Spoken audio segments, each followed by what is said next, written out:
மச்சம் ஒன்ன பார்த்து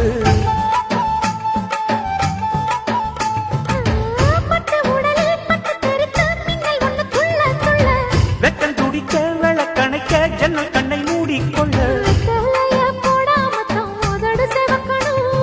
10 நாள் கழிச்சு தாண்டி கதவை திறக்கணும்.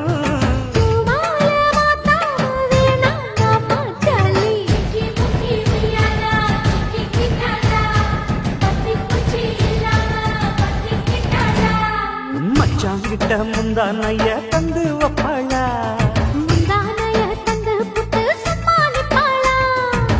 பல நாள் பசி இருக்கு விருந்து வப்பாளா.